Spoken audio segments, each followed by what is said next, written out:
जयंत पाटील आणि आव्हाडांची रात्री शिंदेंसोबत बैठक। 2 दिवसांपूर्वी जयंत पाटलांची फडणवीसांशी चर्चा। अर्थ खात्यावरून शिंदेंचा विरोध, शहांकडे भूमिका मांडल्याची ही माहिती। उपमुख्यमंत्री एकनाथ शिंदेंचा दिल्ली दौरा तुर्तास रद्द। आव्हाड आणि जयंत पाटलांच्या भेटीनंतर शिंदे महायुतीच्या नेत्यांशी चर्चा करणार। महाराष्ट्र सदनातील कार्यक्रमाला ऑनलाईन उपस्थित राहणार। एखाद्या पक्षाला विशिष्ट विभाग देऊ नये असं शिंदे बोलणार नाहीत। जयंत पाटील आणि शिंदे भेटीमध्ये राजकीय समीकरण असेल असं वाटत नाही, तटकरेंची प्रतिक्रिया। पार्थ पवारांची काल वर्षा निवासस्थानी मुख्यमंत्री फडणवीसांसोबत भेट।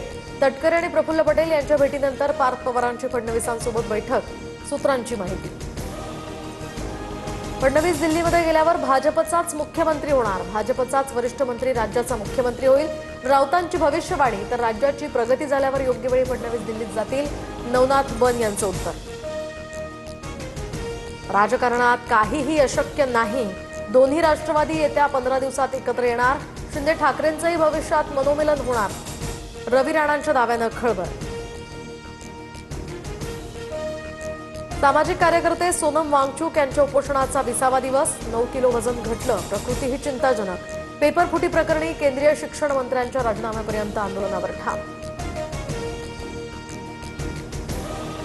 3 इडियट्स चित्रपट सोनम वांगचूक यांच्यावर आधारित नाही। माध्यमांवरील चर्चांवर आमिर खाननं मौन सोडलं, तर सोनम वांगचूक यांचं काम उत्तम। उपोषण मागे घेऊन तब्येतीची काळजी घ्यावी, आमिर खानचं आवाहन।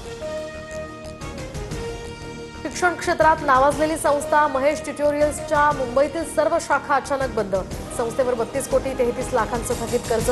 हजारो विद्यार्थ्यांचं शैक्षणिक भवितव्य टांगणीला।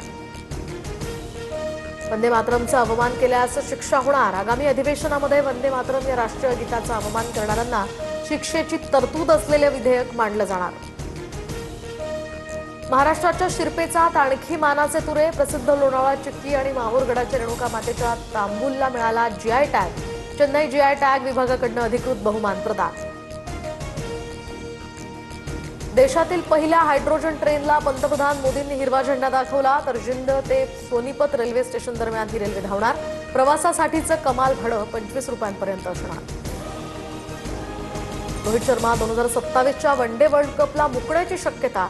वनडे क्रिकेटमधून निवृत्ती घेणार असल्याची माध्यमांवर चर्चा। इंग्लंड दौऱ्यातील 19 जुलैचा लॉर्ड्स मैदानावरचा सामना अखेरचा ठरण्याची ही शक्यता।